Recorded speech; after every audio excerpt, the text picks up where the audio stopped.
This channel does not promote any violence, harmful, or illegal activities. All content provided by this channel is meant for an educational and information purpose only.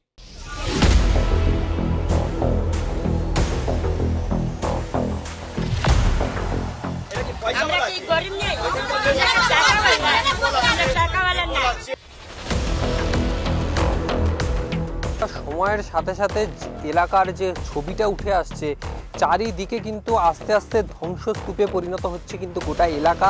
ইতিমধ্যেই কিন্তু বহু অংশের ছবি উঠে এসেছে।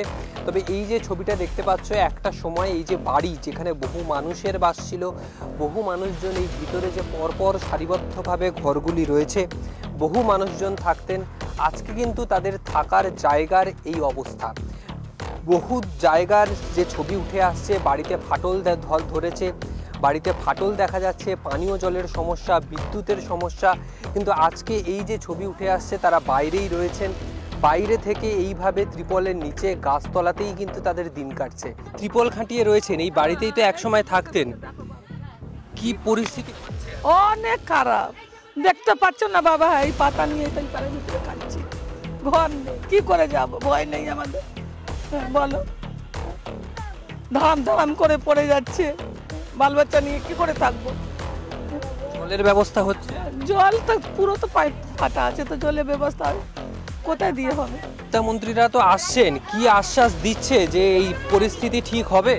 বলছেন তো যে কিছু করব, হেল্প করব, দেখুন কি করছে। আমাদের তো ভাই কিছু চাই না, একটা ঘর যেরকম ভেঙেছে সেরকম বানিয়ে দিই, ঘর চাই আমাদের। তিরপাল টেনে কতদিন থাকবো?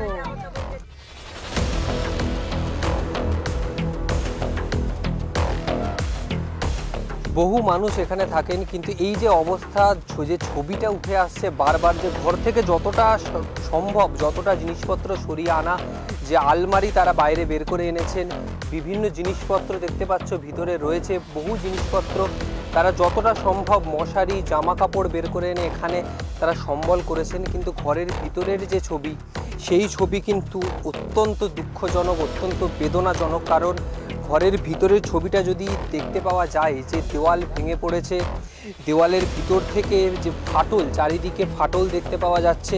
এবং এই ঘরের মধ্যে একসময় এখানকার যারা মানুষজন রয়েছেন তারা কিন্তু থাকতেন এই ঘরের মধ্যেই। এবং এই ঘরের ভিতরের যে ছবি, গোটা ঘরটাই কিন্তু অন্ধকারে ঢেকে গিয়েছে। এই ঘরের ভিতরের যদি ছবিটা একটু দেখাতে বলি, যে একটা সংসারের নিত্য দিনের যে সমস্ত জিনিস, যে ঠাকুর ঘর ছোট করে বানানো হয়েছিল ঠাকুর দেওয়ার জন্য, বিভিন্ন যে সমস্ত জিনিসপত্রগুলো, ধূপদানি, প্রদীপ, থালা বাটি, ছোট ছোট বাটি, প্লেট, নকুলদানা, শাঁখ, সব কিছুই কিন্তু সাজানো রয়েছে। কিন্তু এই ঘর কিন্তু আর আগের মতো নেই। এই ঘরের মাটিতে যে দেখতে পাচ্ছ ফাটল ধরেছে, কারণ এই ঘর প্রায় 5 থেকে 6 ফুট ওপরে উঠে এসছে যে সমান্তরালে ছিল সেখান থেকে।